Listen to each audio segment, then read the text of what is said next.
Notice that Lucifer didn't have to use a gun. Neither did he use a spear. Neither did he use a sword. He used words. And the words came on the premise and the platform of fellowship, as God said. The woman fellowshiped with the serpent. And the serpent now convinced the woman to add Adam to the fellowship. So that when God came, he didn't ask him, what have you done? He said, who said? Who told you? It was a speech issue. Who have you been fellowshipping with? That's what has caused the problem. Many believers don't understand why. Sometimes you are walking holy, you are filled, and you entertain certain people. It's fellowship. It's fellowship.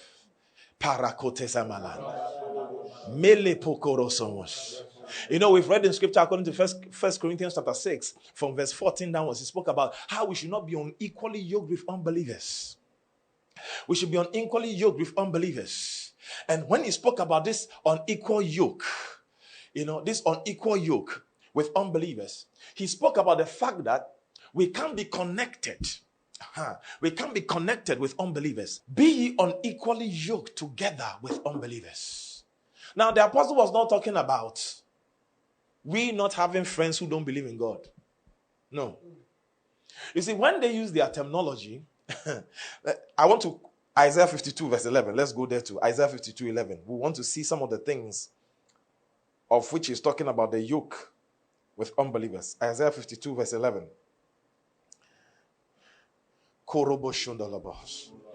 He said, depart ye, go ye out from thence, touch no unclean thing, go ye out of the midst of her, be ye clean, bear the vessels of the Lord. He said, be ye clean that bear the vessels of the Lord. Now, he was talking to these people who were actually mingled with the Babylonian system.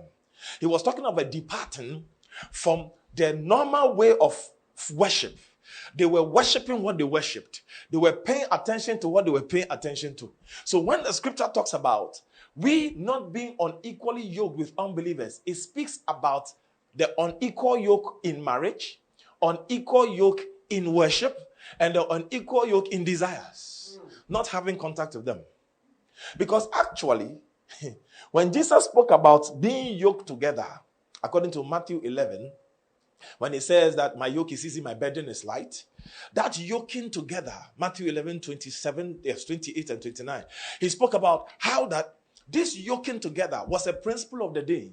But in that day, the scripture said in Deuteronomy chapter 22, he spoke about the law of yoking.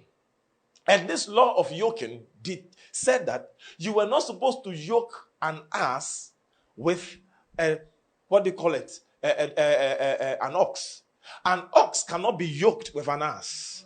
So an ass or a donkey was defined as an unclean animal because it had a way of splitting the hooves but could not chew the cud.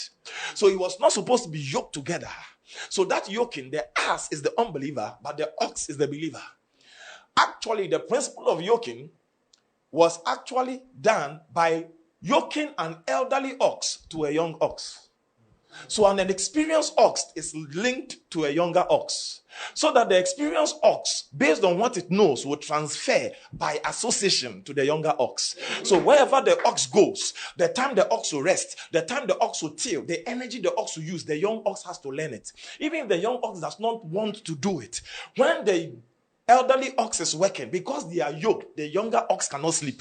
It is forced to work. So with time, when the elderly ox dies, the younger ox has imbibed natural traits from the elderly ox. So it's also able to plow, and it will also pass it on to a younger ox by which it will be yoked. That's how the yoking is.